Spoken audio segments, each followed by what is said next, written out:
Welcome to the College Football Survivor Show, where playoff survival is always on the line. Here's Shehan J. Haraja and Bobak Hayeri.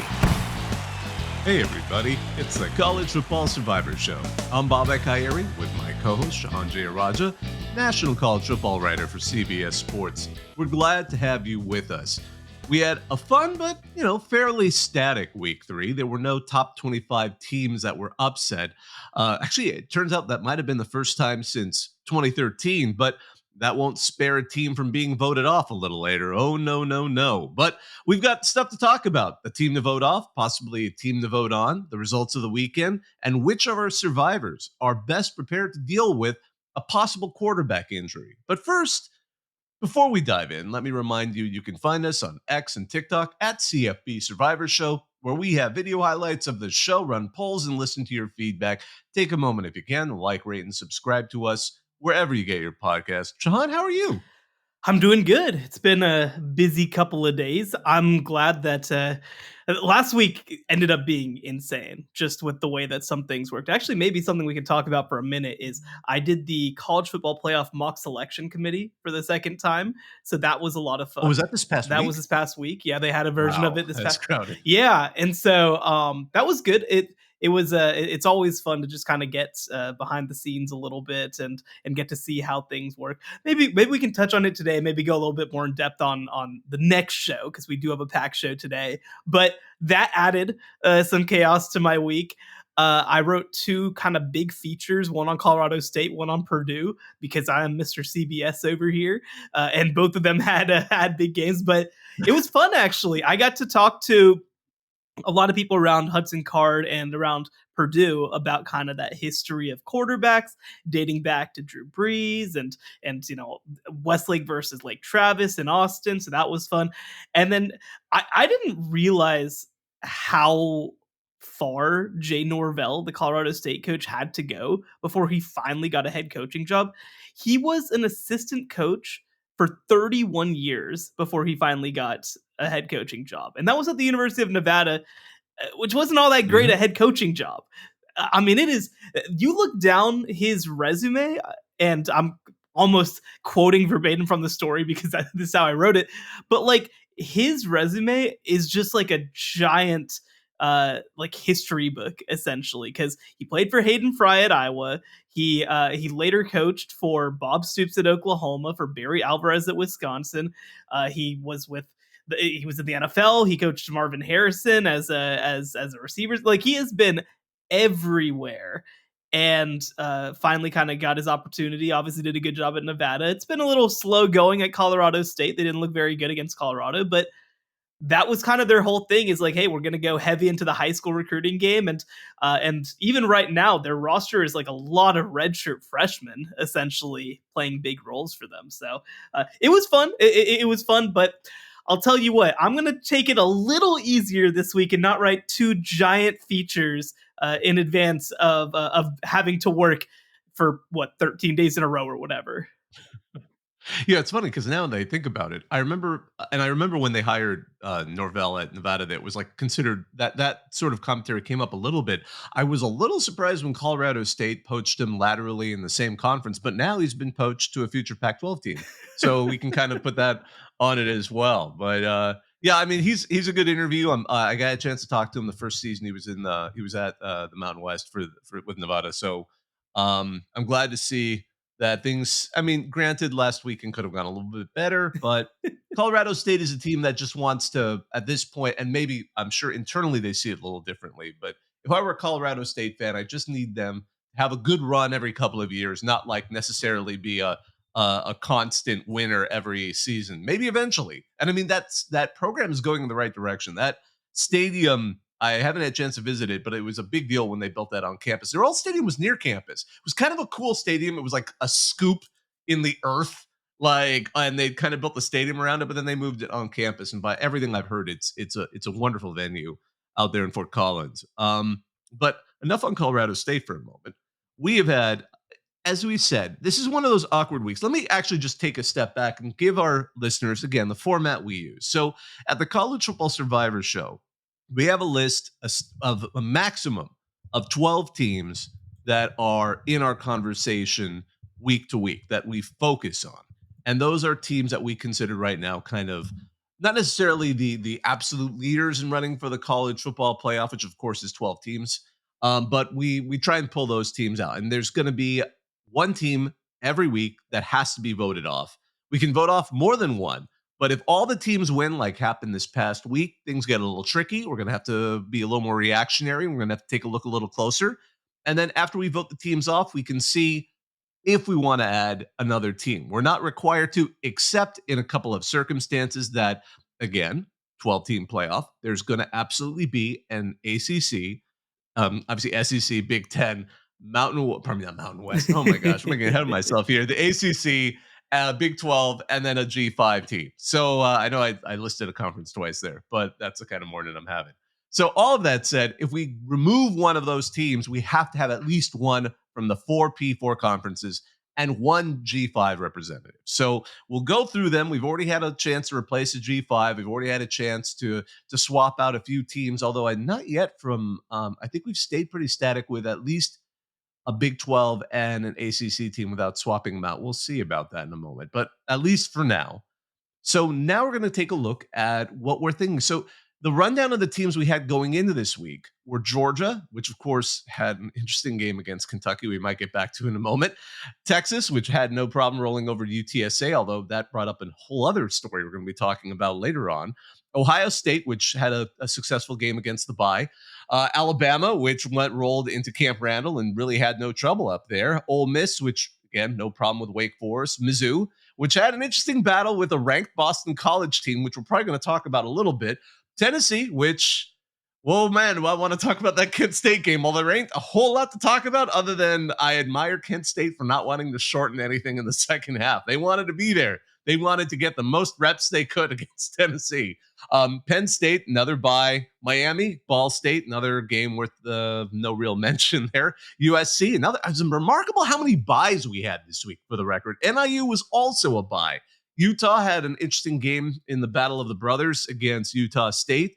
And yeah, that's all of them. So all of that said, what are your thoughts, Shehan, on how this week went for our survivors? Well, like you kind of mentioned, not really a lot of actual upsets, but a lot of consternation, a lot of headaches, I would say, for our list of contenders. And there were some like really interesting matchups just a little bit further down the board. One that comes to mind, and I think that we should talk briefly about this team in a second, is UNLV upsetting Kansas in a game that not only has implications, I think, for UNLV and the Group of Five's playoff spot, because by the way, UNLV is now 2-0 against Big 12 opponents, but also I think really puts Kansas behind the eight ball as even a Big 12 contender. It wasn't a Big 12 game, but I think it tells us a lot about where Kansas is right about now, especially with quarterback Jalen Daniels. I will say, so we put up a list of teams for a vote every single week, of course. One has to be kicked off. I don't just want to keep cycling the Group of Five team. Like, I think that that's just a little too obvious in some ways. Like, I almost, we are going to talk about the Group of Five team.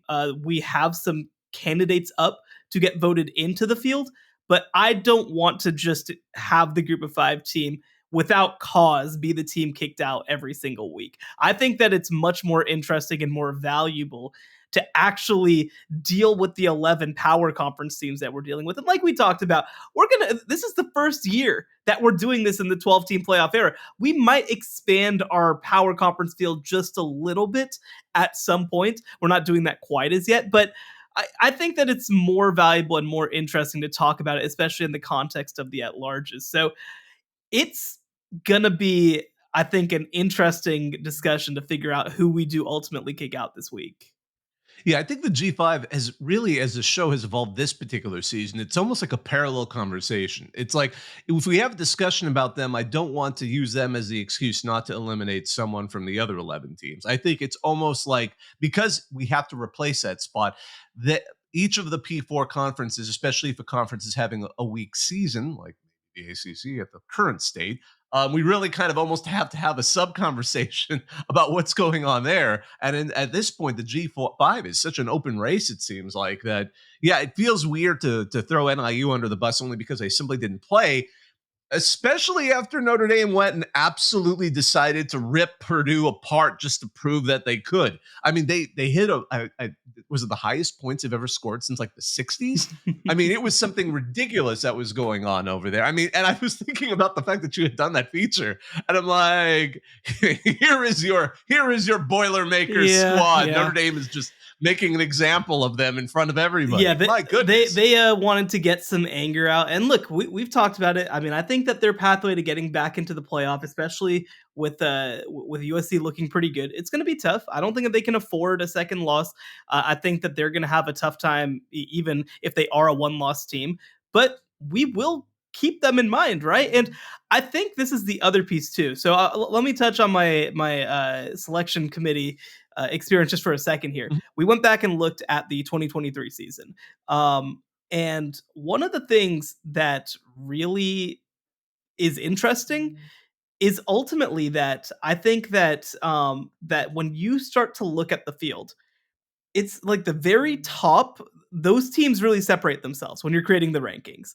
When you get to the middle to the bottom, then it starts being like, okay, well, this team has a fatal flaw, a terrible loss. I'm trying to think who it was last year. Somebody lost to Pitt, I believe. Somebody who was like a college football playoff contender. I'm trying to pull up the schedule right now. Maybe it wasn't NC State, but I think that like you have to start figuring out what are you willing. Louisville, that's what it was. Louisville, and this is a team that was like right in the mix for a college football playoff spot in a national ranking. And the question just starts to become like, okay, what are you willing to forgive and what are you not willing to forgive? Because, for example, Louisville finished as a top 15 team. They play all the way to the ACC title game, but also they lost to a 3-9 Pitt team.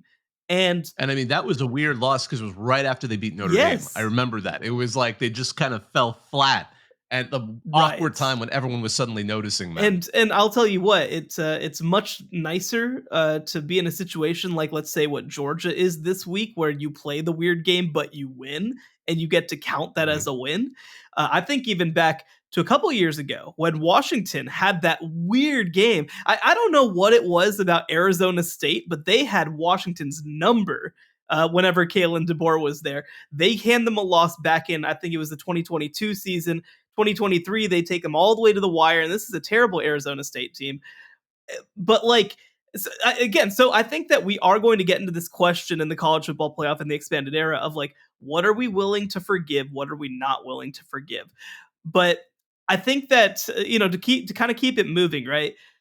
I put 3 teams up on the votes to be taken off, and we can consider anybody else. We don't have to limit it to these 3 teams, but the 3 teams that I did put on the chopping block: Missouri, Utah, and Georgia.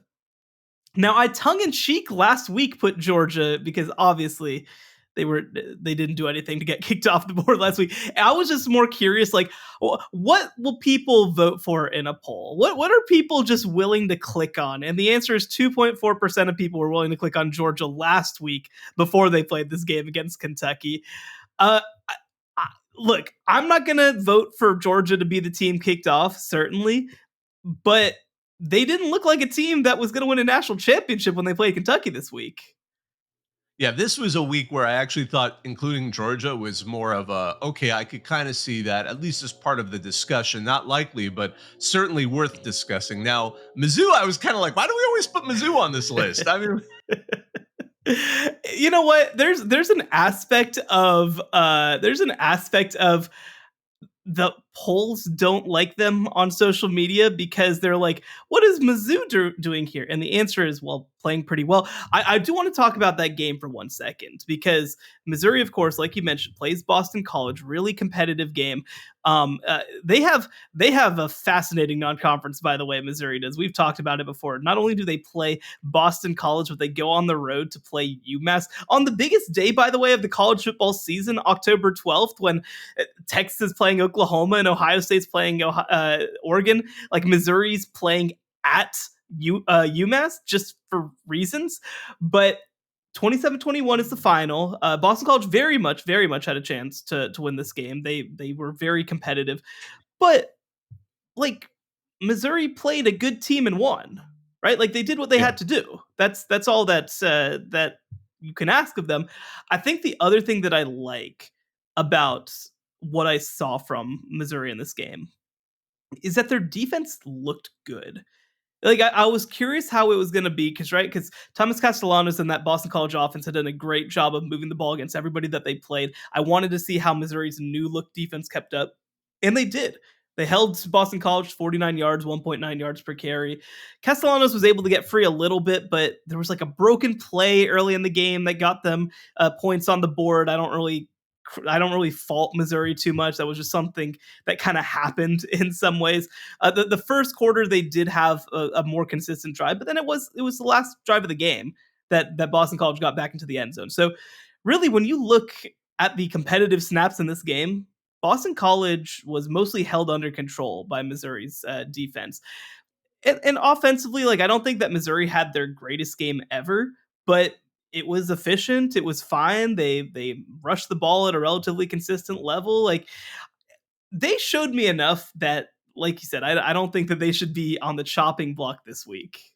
Yeah, if anything, that game meant more for proving BC is moving in a remarkably good direction under Bill O'Brien. So the future looks bright for BC, and Mizzou got the win. For both teams, that's pretty good. I don't think BC had really any hope. I mean, especially before the season, heading into that game. And I'm curious to see where they develop. This could end up being a really good win for Mizzou overall, more than they had ever expected. Now, UMass is pretty much. We were joking about them. They look like the UMass of old. But BC, which we thought, oh, that's kind of a weak non-conference game. I'm very curious to see how they do against Michigan State in their next game, just to see. Again, we're learning who these teams are, and that could end up being a great win for them. And again, I don't fault Mizzou for having that close game at all. Now, the other one you included was that Utah game, and that was again the Battle of the Brothers. It's a rivalry game, but an outmatched rivalry game against a team that was shut out by USC the week before. Now, USC's only had 2 games so far, and the defense has looked weirdly good compared to the previous year, but we're still not entirely sure. I mean, is this fool's gold, or has USC truly, under Danton Lynn, started to go in the right direction in a way that's sustainable? All of that said, the big question, and this is the concern we've had, is Cam Rising, and he didn't play in the game. Now, you have a good freshman. You have Isaac Wilson, who goes out there, which we've talked about. It's remarkable that he became the backup because they had someone transfer in, who we thought would be potentially in that race. He didn't have a terrible game. He threw like only 1 interception, but 3 touchdowns, so moved the ball fairly well. But now they're heading into Oklahoma State, and I'm honestly really nervous about this Utah team now because their defense was historically their strength. We were just kind of like, well, we know Utah. With that whole preseason conversation was Utah. Well, their defense will keep them in the game. The question is, will Cam Rising be healthy and get the offense moving? Now the defense against Utah State, I'm worried about that. I'm genuinely worried about that. So of the 3, that's the one I am quite honestly right now the most skeptical about in our survivor group. How about you? Yeah, and a reminder, right? If we kick out Utah, we are required to put in another Big 12 team. Part of this, I think, consideration has to be: do we have another Big 12 team that is deserving of being put into the field? And without getting into it as yet, I think the answer is yes. After last Friday, especially. Look, I'm not super worried about the defense. I think they're going to be fine. I think that this is just one of those games. It was a revenge spot for the pig farmer, Bryson Barnes. He was able to put together a pretty good game. But so much of this too is just, okay, well, Utah's offense was a little inconsistent. It wasn't all that efficient.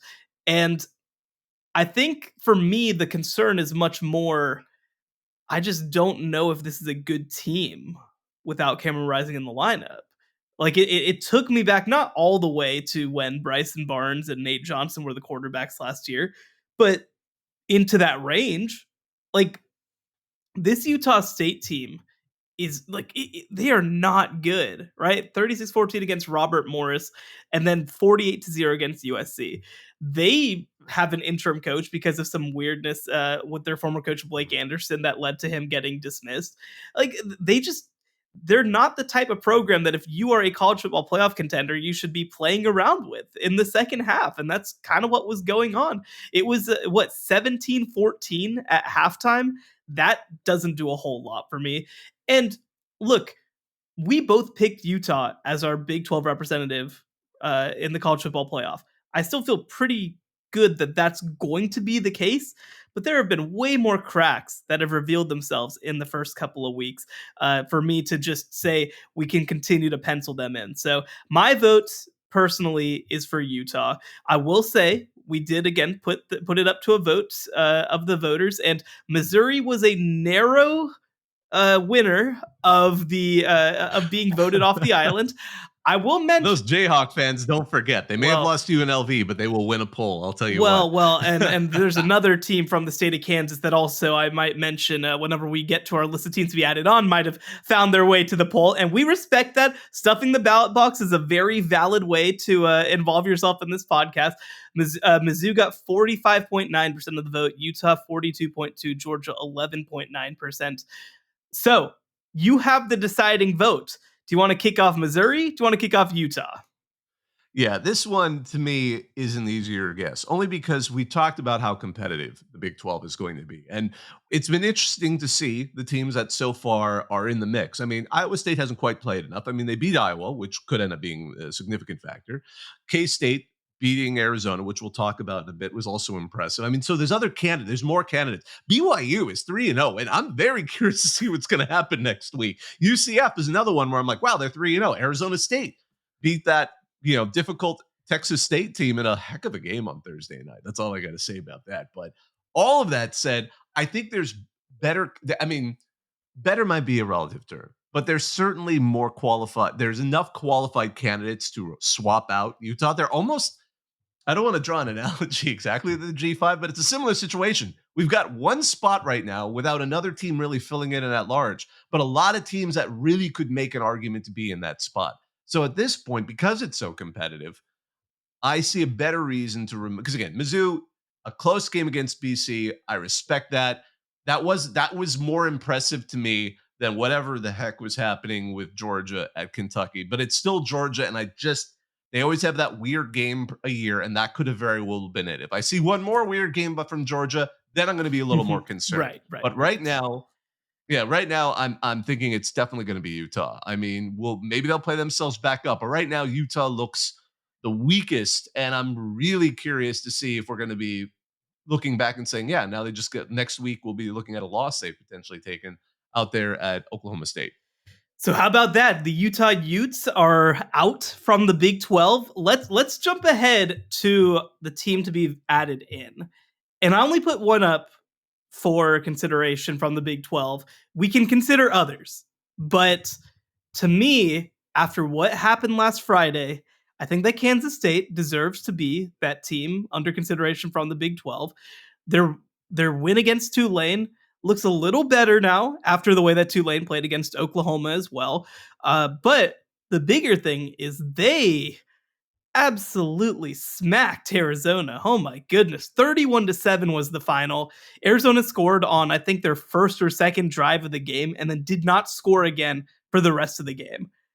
It was crazy. And I think that what you have to be excited about with this Kansas State team is the sheer amount of ways that they can beat you. Now, the big thing I'll say, still not fully sold in the passing game of Avery Johnson, but when you're rushing for 237 on the ground, when you're holding a team to 56 yards on the ground, when you're able to outgain them the way that you did, 393 to 324, this is a Kansas State team that I think is coming along. They physically just play such tough football. And Utah's the other team in the Big 12 that certainly does that. But I think that Kansas State right now, especially with the Cameron Rising situation, does it at a more complete level.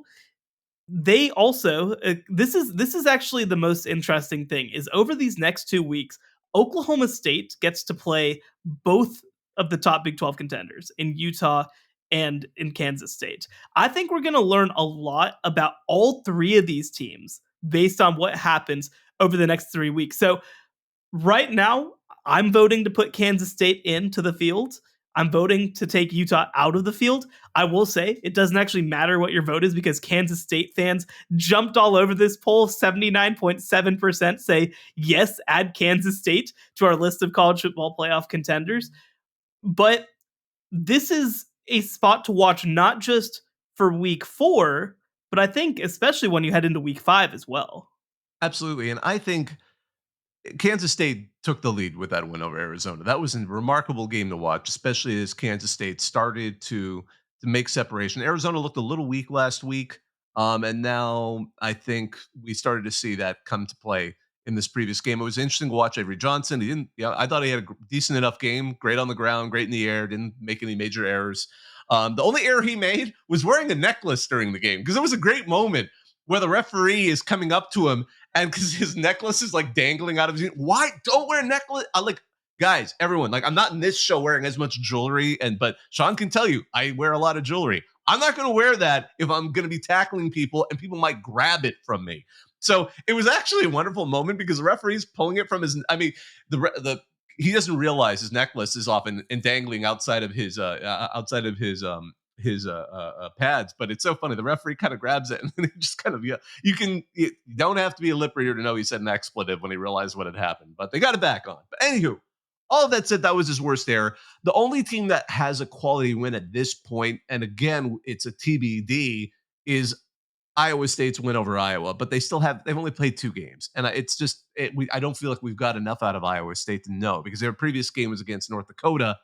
Again, FCS, good team, but not a lot to go off of. So I think Kansas State is an easy swap here, but this is going to be one of the hotly contested spots. We kind of figured going into the season, we still haven't reached a point credibly where there's an at-large candidate yet. I think it's just too crowded right now. We'll have to let the SEC. By the way, on the record, I don't know how good the SEC is. I think we're relying a little bit on the SEC is awesome. The SEC is just naturally awesome. We saw what Kentucky challenged Georgia. Again, Georgia could still be an unstoppable monolith as the season progresses. LSU lost to USC and had a heck of a game against South Carolina, which a few weeks ago we had left for dead, and then went and beat up Kentucky. So I'm wondering now, how evenly matched is the SEC once they get into SEC play? I love it because everyone's talking about the SEC beat North Carolina State. Well, North Carolina State's got some problems. I mean, Grayson McCall, he got injured, but he's now not even starting anymore there. That was kind of a weird expectation there. So I wouldn't be surprised if by maybe the latter half of the season, another spot opens up as we start to see, well, these teams are really beating each other up. And we kind of put aside it's because the SEC is tough and maybe there's some bigger problems there. But I'm trying to create hope for another at-large team right now. Give me some room here. And I'll say, right, the Big 12 had number 12, 13, and 14 heading into this week, which would mean only one college football playoff team, but a whole lot of teams that are right there on the sidelines waiting to come in. And like you said, Iowa State is a team that I think is still very undervalued in terms of the national rankings. They were my preseason number 2 team in the Big 12. So I think that they will be there at the end of the year. The thing that I said whenever I made my projections was, well, Iowa State will finish top 2, but they won't be an at-large candidate because they're going to lose to Iowa. Well, guess what? They beat Iowa. I think that makes their job a lot easier than it was. So I agree. I think that there are more pathways to a second team than when the season started. But real quick, let's just touch on 2 other teams to potentially be voted in, because we can vote in as many teams as we want. We just have to kick somebody out when we do it. And I did put 2 group of 5 teams up for a vote. I put the Memphis Tigers after beating Florida State, and I put up UNLV after they beat Kansas. So just to touch on Memphis for a second. Memphis, of course, the top contender from what has been the top group of 5 league over the past couple of years. They were a favorite to make the field coming into the year, and Tulane looks pretty good, but I don't know that there's an obvious team that's going to knock them off along the way. The one thing that I'll say, though, is are we going to keep acting like Florida State is a team that's impressive to beat? Because this is what we did with Boston College. We're like, oh, that's a top 25 team. They beat Florida State. Oh well, Georgia Tech, they beat Florida State. That's a top 25 team. Both teams have lost now, and I think Boston College looks like a top 30 team, like a legitimate, like pretty good team. But like, I don't know, what does this do for me? For Memphis to beat Florida State 20-12. Cool? I don't know. I just think that's not necessarily something that I think that's going to help them all that much when it comes to Selection Sunday. I think what's going to help them more is if they are an 11-1, 12-1 team and are just good and have beaten some good teams along the way. But I make the comparison between that and a team like UNLV. UNLV, I don't understand why they're so low relatively in the rankings. They beat Kansas last week on the road, by the way, on a Friday. And yes, it was a weird game where Jalen Daniels threw a lot of interceptions, but they went on the road and beat a Big 12 team. And their win over Houston, 27-7 in the opener, also on the road against a Big 12 team, is aging pretty dang well after Houston played a pretty good game against Oklahoma. Like, I don't think Houston's especially good, but they won by 3 touchdowns. So I'm going to say right now our team is Northern Illinois because they beat Notre Dame earlier this week. I'm going to put in a vote for UNLV to make the field and kick out Northern Illinois. It's an interesting call because, first of all, Matthew Sluka is one of the great reloads of any of the transfer quarterbacks. I mean, he'd been a starter for 4 seasons at Holy Cross. Obviously, their head coach is now at JMU. So they brought him in, and he was a phenomenal. I watched that game, and a lot of it was him, and also that defense. I mean, we're blaming. I mean, who are we blaming for the interceptions? Like, are we crediting the defense that UNLV is putting out there that is actually stopping it? The other team, though, the problem is there's another team that's not getting enough love here, because I agree, Memphis's win over Florida State was almost like we kind of expected it, and they were able to outmuscle. It was a fair win. Like, it wasn't like they had some fluke plays. They actually outplayed Florida State. But at this point, am I treating Florida State like Florida State, or do I expect to see a victory like what Toledo did on Mississippi State, blowing them out 41-17? Has Florida State reached the point where I'm like, oh, come on, 20-12, you can do better than that. It's just Florida. It's just 2024 Florida State. I mean, are they reaching that point where we're just kind of like, I mean, they're the only winless P4 program right now, which is astonishing at the moment. After Houston won, they became the only winless team, which is so to me, the problem is, like, where do we put Toledo in all of this? So suddenly Toledo NIU game is a huge circle around it, because this is going to be a showdown. And I think it's like I don't even know if it's a Saturday game. I don't think it's even going to be in play for like game day. It's going to be like a Thursday game, which, I mean, great. That's more feature. That's a great time to be featured. But so I will say, right. So Mississippi State, first of all, looks terrible. Like they do. The thing that I like about UNLV specifically is that they did it twice. Is that they beat 2 teams, right? Like, I think that I do not. I mean, I thought that Mississippi State would not go very well this year, but this is levels that I did not think possible necessarily. And this has turned into, are you okay? Yeah. And so I just, again, like you said, 41-17. I love the quote that we got after the game from Jason Candle, where he was basically like, this is the type of program that is trying to steal our players every single week. And guess what? This shows you can stay here and have some success. That is a baller quote. I think I am very worried about Mississippi State, not just in the SEC this year, but just like as a program long-term in the SEC. And so we'll see how that goes for them. But to me, again, UNLV, the thing that I have to give it to them is that they did it twice. I mean, frankly, like, you compare their resume, just strict resume, with other teams in the top 25, I think that they're underranked. I mean, again, we have a mutual game between UNLV Houston and Houston, Oklahoma, and one of these games was a lot more dominant than the other. So I don't know. I have UNLV as my vote. We also can, by the way, leave Northern Illinois in, because they have done nothing to deserve being kicked off necessarily. But what say you? What would your vote be? This is a tough one because again, I agree. UNLV also is going to get another interesting bite at the apple because they play Syracuse, and That's gonna be Syracuse is fun. going to. It's crazy what UNLV is going to be asked to do just to prove that they're a relevant team. I just if NIU if with the reason I'm keeping NIU is what Notre Dame did against Purdue. Okay. That I just if because again we were leaving Notre Dame at the side of the road at the end of last week because we're just like, yeah, they're gonna have to have a perfect season. Maybe some things break their way, but suddenly they came back alive and obliterated Purdue on the road, no less. So at that point, I'm kind of like, okay, all right. So Notre Dame might actually be really good. Maybe they had an off day. I don't know. The problem is we've only had 2 games of NIU. We're going to know, and they're not going to really have a challenge theoretically next time they play against Buffalo. Um, I'm going to be conservative and keep NIU in here. But if things go the way they do, and UNLV beats Syracuse, and all NIU has, which is awkward for them because NC State seemed like they were going to be good, is a victory against an NC State team, I'm going to give UNLV the edge. So I think this is kind of like a conservative, like at this point, I don't see enough to want to yank them. Because a bye week, again, there's so many of the other sort of P4 teams in our group that had buys, and we haven't really thought about booting them off for it. But it's interesting. Yeah, I'm going to go with keeping them at this point. Okay, I think that's totally fair. Like you said, I mean, the fact that Notre Dame has looked this good since that game, I think, is really helpful for Northern Illinois making their case.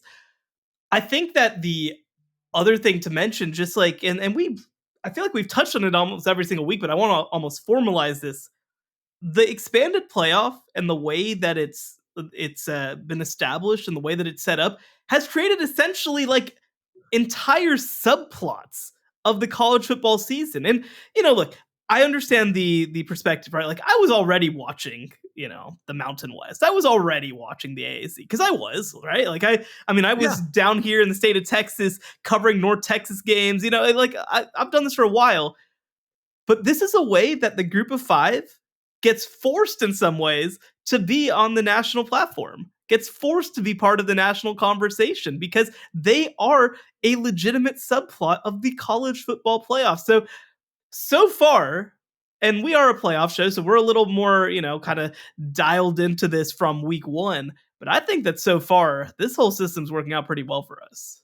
The crazy thing is Florida State could win the ACC and end up in a lock bid, which would be hilarious. They would probably be below the G5 at this point, but they would theoretically, which would be actually, I kind of like that chaos. Yep. I like the fact that the first season it happens that the G5 champ ends up with one of the top 4 seeds. And then, there's and it may not be Florida State, but there is some team that lumbers in with like 3 losses or even more. Kansas who knows? Jayhawks, baby. Or I love it too because I tried to tweet some consolation to Commodores fans after that Georgia State loss. I'm like, you can make it in. All you have to do is win the SEC. No problem. No problem. No problem. It's just another one for the doors. Well, I think we've got our list then. So all we've done right now is we've got our same teams. We've swapped out Utah for Kansas State, but a lot of things are on the table. I mean, again, this has been a much more dynamic system with this 12-team playoff. But when we get back from the break, we're going to have a discussion about these teams and how we think they do if they need to replace a quarterback due to injury or whatever reason. Like we're going to look at the quarterback rooms for all of our contenders here on the College Football Survivor Show. The College Football Survivor Show, where playoff survival is always on the line. All right, so going into this, we were kind of debating about how to have this conversation. Obviously, there was some interesting news with Quinn Ewers got dinged up a little bit. So Arch Manning, the second coming, had his opportunity, impress the Texas fans. I know we've all heard it. You can't get away from that news no matter what you want. So we know, and he can apparently run. People have talked about that, which people pointed out Archie could also run. It's not that, Peyton is not the only Manning, which is the whole point of why the excitement even began about him. And there's been other stories too. We talked about NC State. Grayson McCall got banged up, so CJ Bailey's going to be the starter against Clemson. Norvell said he's fine with DJU, which I don't know if that speaks to who the backup is or what. These are teams we're not going to be getting focused in on, but they're part of the conversation. Again, Alex Orji is going to be the starting quarterback against USC, which I thought was a shame because Davis Warren threw 14 passes and all 14 were caught. Almost 80% of them by the Wolverines. So that was my favorite stat line: 11 of 14 and 3 interceptions. You're like, ho, everything got caught. They're all caught, man. They're all caught. Yeah, I love it. The comments are hilarious. Like a very catchable ball. He throws a very catchable ball. But going into the actual contenders, this is going to be a fun one. So why don't you kind of lead us into this? Yeah. So look, we don't have to we don't have to avoid the reason for this conversation, right? Arch Manning came off the bench for Texas and scored 2 touchdowns in his first 5 plays, and basically was like, "Oh no, it's not just a name. I'm actually pretty good at this." Scored 5 touchdowns in only 15 touches. Actually, the other crazy stat, he averaged 18.6 yards per touch for Texas. And yes, it's UTSA. I get it. But that's a lot of yards per touch, man. That's a lot of yards. So I think that the way to think about it is this. What teams are most individually dependent on a single quarterback versus what teams would be able to withstand something happening? Whether it's certainly, everybody's praying that we don't get injuries or don't have people miss games. But which teams kind of have the infrastructure, whether it is a backup quarterback, whether it is an impressive quarterback room, whether it is that their offense is just not too built around the quarterback, or that you could just throw someone in there. Which teams are or are least dependent on that? Because the reality is, in college football, almost every single team is going to have a second player start at quarterback at some point. I mean, out of the 12 that we have in right now, I'd imagine that probably 7 or 8 will at some point. And even of the rest of those, some will probably come in and play some major snaps. That's just the way that college football works. So I do want to say, I started off my list at number 1 with the University of Texas. I think that Texas, if Arch Manning is the guy heading forward, I think that they're in pretty good shape. Now, I will say, there were moments certainly where he looked like a redshirt freshman, right? Where he looked like, okay, I can make this first read, I can make this throw, but the mental part is still coming along, right? Which is totally natural for a young quarterback. So I want to be clear, this is not a conversation about whether Quinn Ewers should be replaced. He should not be replaced. Texas is better when Quinn Ewers is the starting quarterback. But I think that what Arch Manning gives you is he does give you some physical attributes that are a little different. I think that he gives you more as a runner. We saw that, right? A 67-yard breakaway touchdown. I think he gives you that mobility. I think that he gives you some explosion, right? He's willing to go downfield. But I think that the bigger thing about this is that Texas, with their offensive line and receivers, really, I mean, it's pretty turnkey for a quarterback stepping in there. So even if their backup quarterback was only quite good instead of a former number 1 recruit with the most famous last name in the history of football, I think that they'd still be in really good shape. So that's why I have them as my number 1. They have a Rockany? No, sorry. No. How old are you? Sorry, you set that one up. I know that we're different generations, but I didn't know about all that. Yeah, that might be it, right? Win one for the Gipper. There's a Gipper there? Yeah. Wow, Billy Cannon? That's crazy.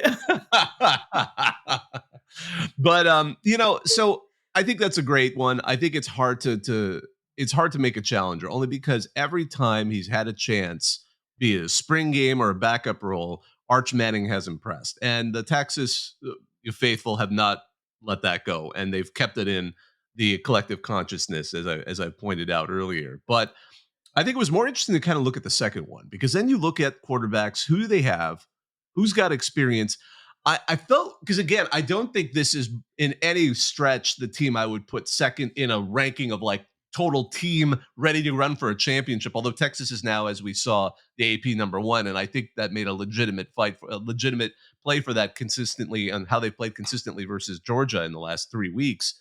But USC was my number 2, because I thought Jaden Mayava looked great in the time he got a chance to start against Utah State, and we knew he was great when he was at UNLV. And now let's just surround him with the USC receiving core, and he's more mobile than Miller Moss.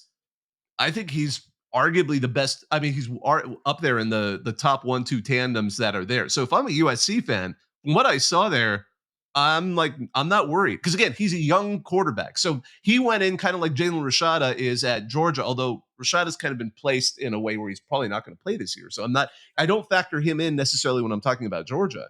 But as a guy who is I mean, he wasn't highly recruited, but someone who's demonstrated to be a great player, who is behind someone who is a little more ahead in seniority, I think that is one of my favorites right now because I think if anything happens to Miller Moss, I'm actually looking forward to seeing how Jaden Mayava performs with the rest of the USC offense. I think that you're right on track. I have them at number 3, but same argument, right? Jaden Mayava is up there with anybody. I think the funny thing is Miller Moss has been really good. I think what he's shown so far, he's gonna have a chance to be a first round pick. I mean, Lincoln Riley's gonna put out another one potentially. Maybe not a number 1 overall pick, but a top 15 pick. I think he'll have a chance whenever the time comes. But like you said, I mean, it's the combination of what Mayava brings to the table. I think also just how much reliability they have in that offense. I'll tell you what. I mean, we're having conversations right now. But on my team of like, are they better with Miller Moss in the lineup than they were with Caleb? And my opinion is, hey, if you ask Caleb to do things that were easier, then he would do them, but they just couldn't do that whenever he was the quarterback. But I mean, I do think that this is a much more manageable opportunity for any quarterback, and especially one who's as good as Jaden Mayava. So I like it a lot. I mean, I think that I think that they are in good shape and they're not solely dependent on Miller Moss being awesome. But the team that I did put at number 2, and it's a similar thing where I just think that there's not that much of a gap between not just the starter, but maybe the backup, the third string, and the fourth string. That's Ohio State. Will Howard been he after a little bit of a slow start in his first game, he's really pulled things together, but they've got some guys back there who have a chance to be pretty special. Julian Sayin is one for me who I think that it wouldn't be like a huge shock to me if he competed for the starting job at some point this year. They probably, I mean, look, they decided to go with Will Howard because they wanted experience at the position. They wanted reliability, and Will Howard has given it to them. But I do think that with a player like Julian Sayin, they are completely ready if things were to go sideways at any point. I think he gives them more downfield ability. I think that he gives them just a little bit more explosion in the passing game than what Will Howard brings to the table. And so, again, they've made a conscious decision, and one that's probably correct, to go with the safest option right now. But Sayin, Devin Brown, Aaron Noland, like they have so many guys back there that I think that like they are very well prepared to deal with any issues at that position. Yeah, I think that's a very good argument for that number 2 spot as well. I had a little more trouble after this, so I'm curious to see who you went with. Like I was debating. Okay, I'll throw out mine only because I was debating about this, and I'm not. This is where again we talk about tiers. This is my second tier, and I honestly have no idea where to rank some of these. But I was thinking about Miami only because they actually have someone who I've joked about this. They brought in a really good quarterback from FCS right before they signed Cam Ward. So you have the awkward situation there. Now I know I've actually looked at. I think Emory Williams has also been sharing snaps with Reese Poffenbarger from Albany. But Miami, to me, also has an interesting group of quarterbacks that could potentially do well there. Cam is by far and away the best of the 3. I mean, it seems like, hey, when you actually surround him with a lot of talent, his game does improve. Because again, Incarnate Word, no disrespect, but it's still a different level of talent. Wazoo looks way better this season, but I mean, last season, the season before that was still, struggling to find their place in the Pac-12. I think again, I'm more impressed by who they have backing them up. It won't be the same level as Cam Ward, but they have guys who I think could play at a level that would keep Miami rolling and wouldn't necessarily see a complete collapse, given the talent they have around them. Yeah, I disagree. I had Cam Ward as in Miami as 11th out of 12 on my list. Wow. Because I think that he is the thing that has and will make them special on offense. It's not just necessarily his individual ability, but it's just the playmaking that he has. He is a crazy player, already over 1,000 yards passing, 11 touchdowns, 1 interception. That is nuts. right? A 209 passer rating so far through the first couple games of the year. And I mean, you just look at his box scores. Like he has been over 300 yards and 3 touchdowns in every single game, including the one against Florida. His one interception was kind of him just throwing a lazy ball. And I think he's going to clean that up a little bit as well. Now, things are going to get a lot tougher, of course. I don't think that he's going to be on this perfect pace for an entire season. And actually, Miami goes on the road to play South Florida, which is not a game they're going to lose, but it's going to be a good, like, are you focused game, I think, in a lot of ways before they head into ACC play. But I just think that the gap between Cam Ward and the backups is pretty huge. And like we talked about, we were very intrigued by Reese Poffenbarger coming over from Albany, right? You mentioned from the FCS level. The fact that he hasn't more like successfully beaten out Emory Williams is a little concerning to me because Emory Williams started a game last year, was fine. I mean, I'm trying to remember which was it, the Florida State game that he started last year and broke his arm, I think, on like the last play of the game. Like he played well. He is a talented player who has a future at the University of Miami, but you bring in all this experience with Poffenbarger, it doesn't seem to have come together as yet, and which is a little disappointing for me. So for me, I have Cam Ward in Miami at number 11 because I think that he is the thing that takes them from being quite good to like, oh boy. I hope we don't have to test that. That's all I gotta say. But okay, well then who is your number 4?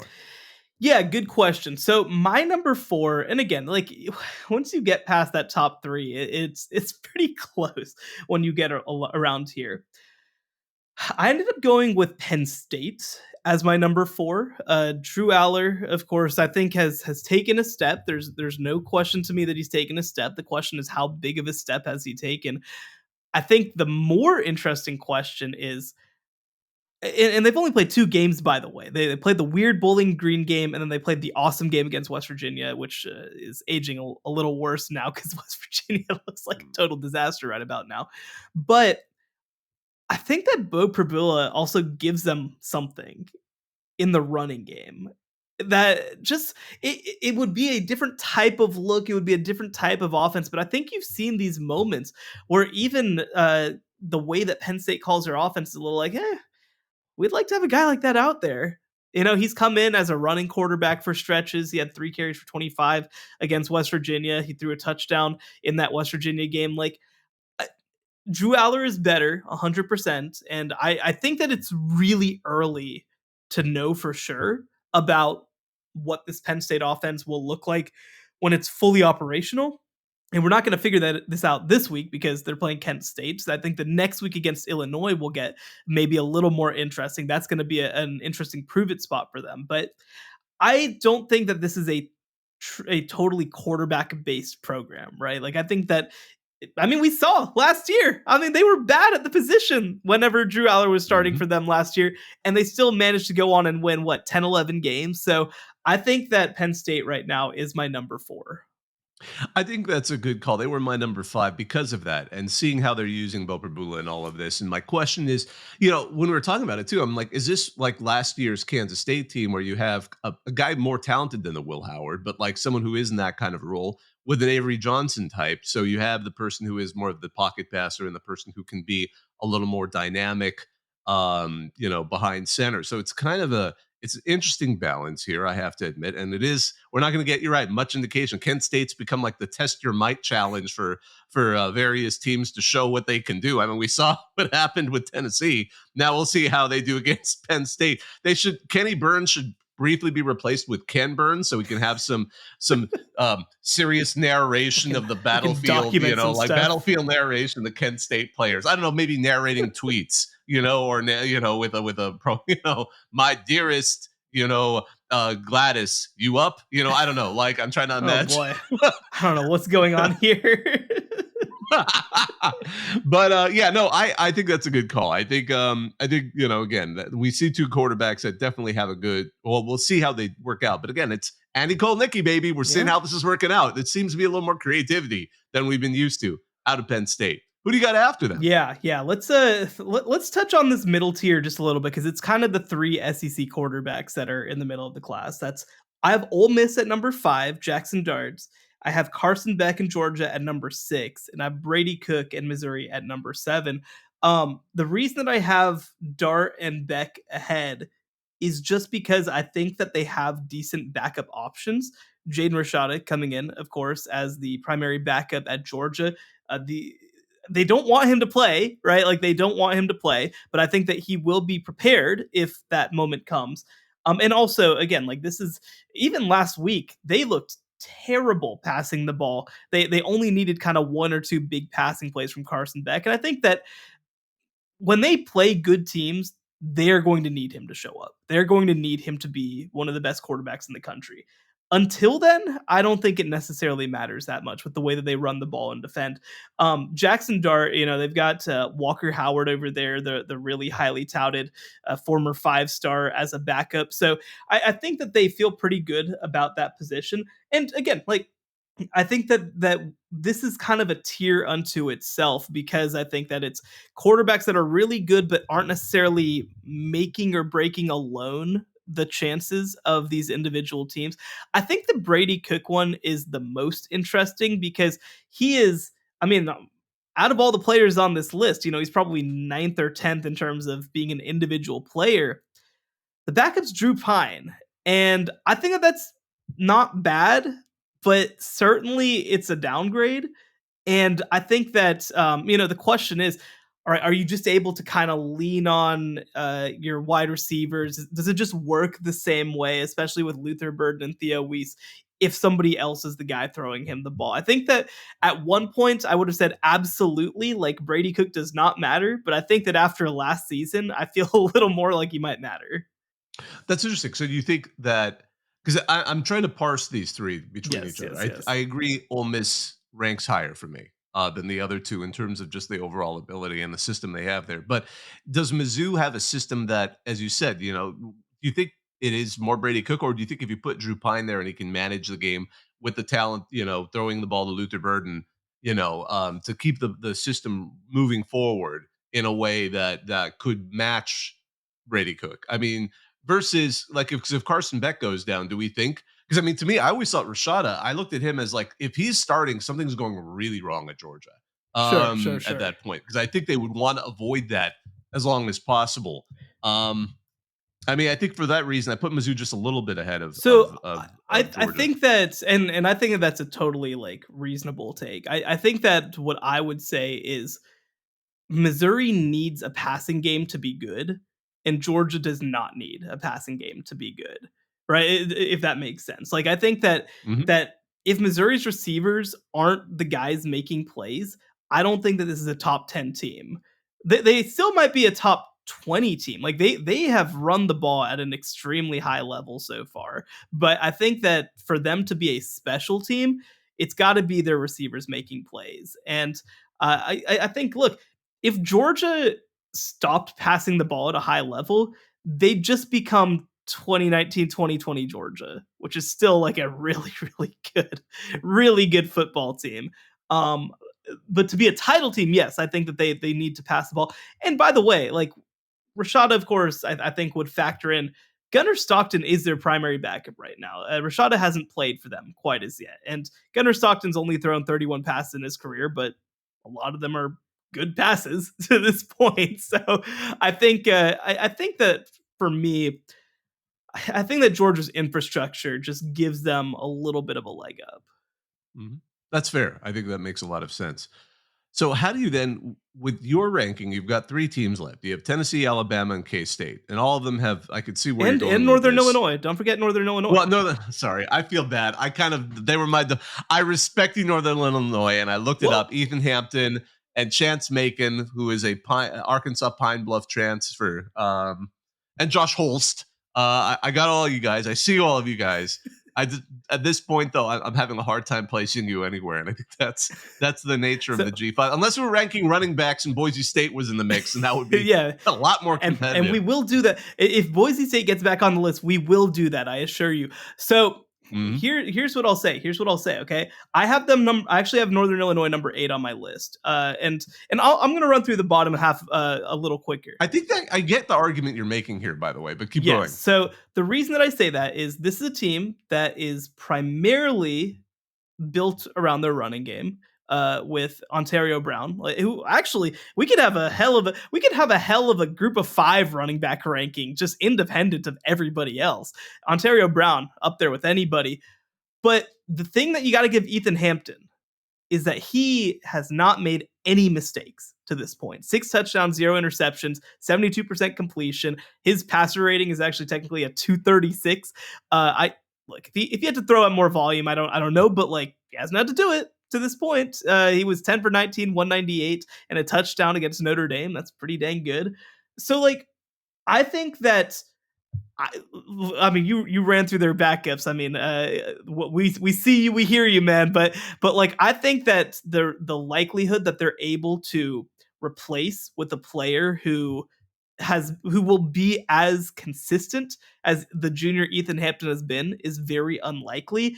And the reality is too, especially when you're playing in the MAC when everybody is so close, avoiding mistakes is maybe the most important quality in a quarterback. And I think Ethan Hampton deserves a lot of credit for not making any mistakes.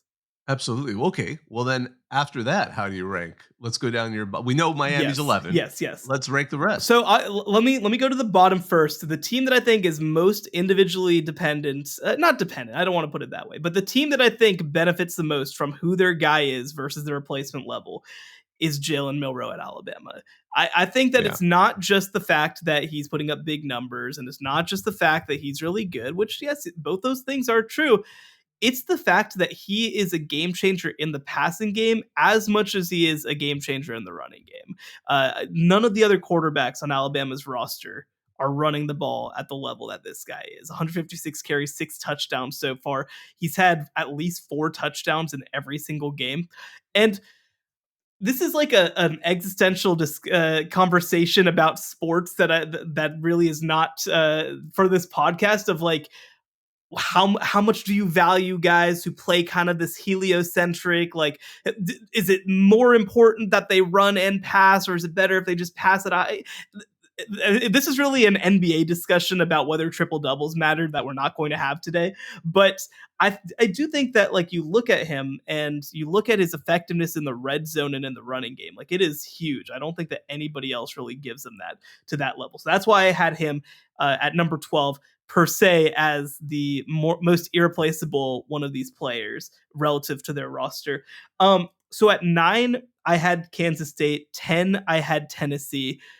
They're pretty close for me. I think that almost could be a tier unto itself. Is 9 and 10. If you flip those, I wouldn't argue all that much. Um, because the other piece too is that I really don't know if they have backups that I feel awesome about. Because, Nico, of course, an underclassman player. He's in his second year on campus. Nobody else was kind of able to come in and push him in any meaningful way. And the other thing with Kansas State is that Kansas State also kind of pushed all their other options off campus as well, right? Like this is Avery Johnson's team in so many ways. So I think that you could kind of argue it either which way. I mean, honestly, the more that I look at this too, like maybe I just feel better about Cam Ward's backups than I do about those other 2 guys, and maybe they should be a little higher. But I think that with Kansas State, they need him kind of like what I talked about with Milroe to be this sort of everything player for them. I don't think Tennessee needs that necessarily to be really good. I mean, heck, in that NC State game, Nico wasn't very good. Like he wasn't bad, but he wasn't very good, and they just ran the ball down their throats and defended them to hell, and it kind of worked. So I feel like now that I'm talking it through, I'm actually talking myself out of my own ranking. So I'm gonna adjust it down. I'm gonna go. So again, I have Northern Illinois at 8. I'm gonna actually go Tennessee at 9. I'm gonna go Kansas State at. I can't do the math. What am I doing? Anyway, I think that you guys get the idea. Northern Illinois at 8, Tennessee at 9, Miami at 10, Kansas State at 11, Alabama at 12. Oh my gosh, this is what I get for trying to figure this out on the fly. Yeah.